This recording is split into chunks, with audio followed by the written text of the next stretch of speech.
You got to sit up there and pay attention to the rising tide. It lifts all boats. See more of her, and they're tuning in because they want to see what she's going to do. You're going to get to see so much more than that. She recently spoke on her podcast, Queens of the Court, and didn't mention the rookie when speaking. StephenASmith just called out Sheryl Swoopes for not mentioning Caitlin Clark. Swoopes fired back. But here's the thing, this isn't just about two people arguing, it's about bias, credibility, and the future of women's basketball. The WNBA is trembling after StephenASmith revealed shocking information. His disapproval of Sheryl Swoopes is far more than a dispute. It's making us face a difficult reality about the way we see women's basketball. What is it that Smith said that is making everyone so angry? Let's dissect it. Smith was not only at odds with Swoopes, he confronted her with something that, although it appears minor at first, is actually quite significant. Swoopes left out Caitlin Clark from her discussion of the Indiana Fever's accomplishments. Now, you may be asking yourself, so what? Here's why it matters though. Clark is not your typical rookie. She's drawing in fans like it's no big deal, leading the WNBA in assists. Smith emphasized that excluding her name from the chat is a major mistake rather than a simple oversight. And Smith didn't stop there either. By casting doubt on Swoopes' integrity as a basketball great, he elevated it to a new level. It would be equivalent to doubting LeBron James's court vision or Michael Jordan's jump shot. You don't take this lightly. Smith was blunt in his remarks. He stated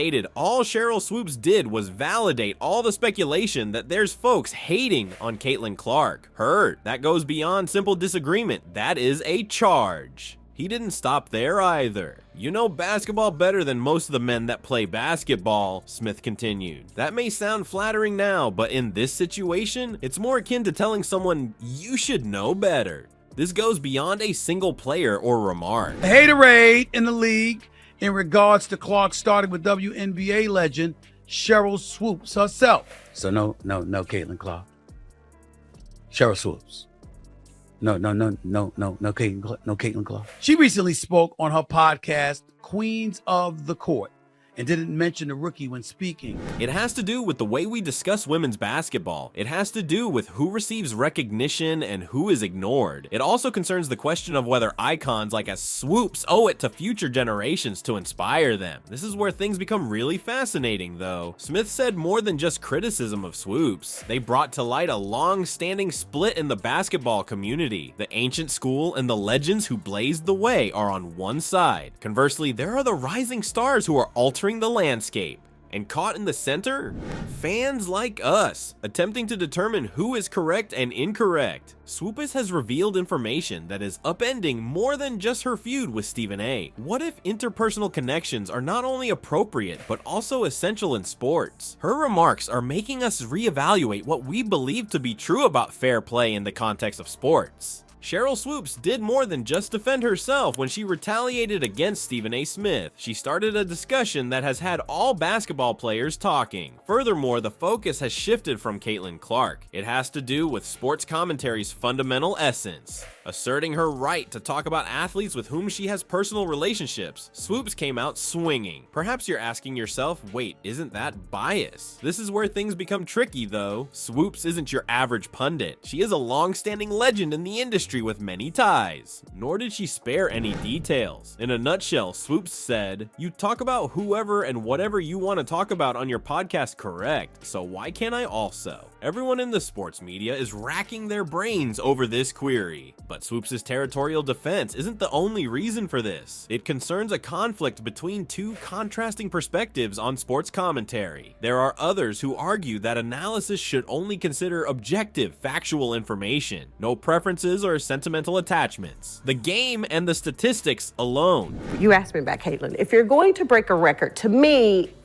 if it's legitimate, you have to break that record in the same amount of time that that player said it. See more of her, and they're tuning in because they want to see what she's going to do. You're going to get to see so much more than that. If Kelsey Plum set that record in 4 years, well, Caitlin should have broke that record in 4 years. Conversely, Swoopes contends that interpersonal relationships are not only necessary, but also beneficial. She's stating, "I have a personal relationship with these players, and they deserve recognition as well." Many people find this point of view to be unsettling. Consider it. How often have you heard critics accuse broadcasters of having too much personal ties to the players they are discussing? However, Swoopes is rewriting that story. She claims that because of those interactions, she has insights that others do not. This is no longer just a feud between two well-known figures. It's revealing a divide in our perceptions of sports commentary. Should we place the most importance on objective analysis? Is there any space for the kind of insider information that can only be obtained through personal relationships? Swoopes' remarks are making us face some difficult issues. Is it possible to maintain fairness while being friends with the players you're criticizing? Or does that friendship offer you an insight that's truly worth more than some hard statistical data?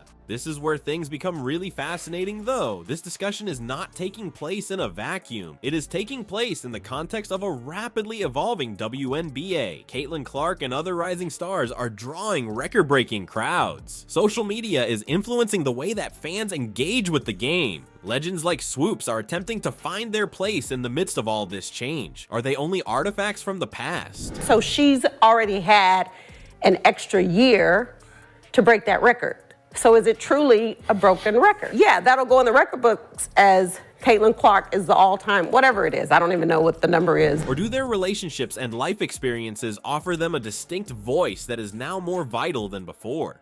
Swoopes goes beyond merely upholding her right to free speech in her answer to StephenASmith. It's about claiming the worth of all the players in her generation, saying, "We built this league, and our voices matter," is the goal. This is no longer simply about Swoopes and Smith. It's a tale of a sport at a turning point. Rising stars on one side, clamoring for attention. Conversely, myths striving to maintain their significance. What was the result? It has the potential to alter our entire understanding of women's basketball. Let's take a quick look outside. This altercation between Smith and Swoopes, it's merely the very beginning. Beneath, a conflict is waging that is upending women's basketball. It's not only about who steals the show, it's also about who gets to influence how the sport develops in the future. Consider it. New talents such as Caitlin Clark are making waves in the music industry, smashing records and attracting record-breaking crowds. Legends like Swoopes, however, who started this league from scratch, are also present. They won't simply move aside without a word.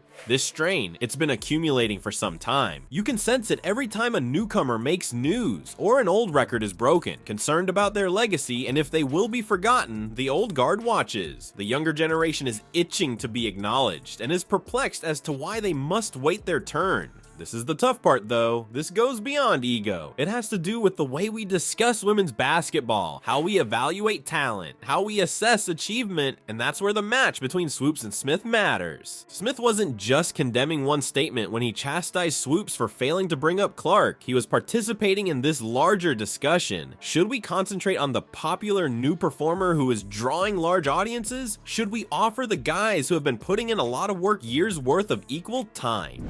Do you realize that, Sheryl Swoopes, you're insane to do that? You got to sit up there and pay attention to the rising tide. It lifts all boats. Caitlin Clark, with the fierceness that your competitive juices demand. Caitlin Clark deserves love, not just respect. Love! In response, Swoopes retaliated, asserting that she was entitled to discuss players with whom she is personally acquainted. However, that brings up an entirely other set of issues. Does insider information have greater value than objective analysis? If you're buddies with the players, can you still be fair? Or do you gain insights from that friendship that statistics simply cannot provide?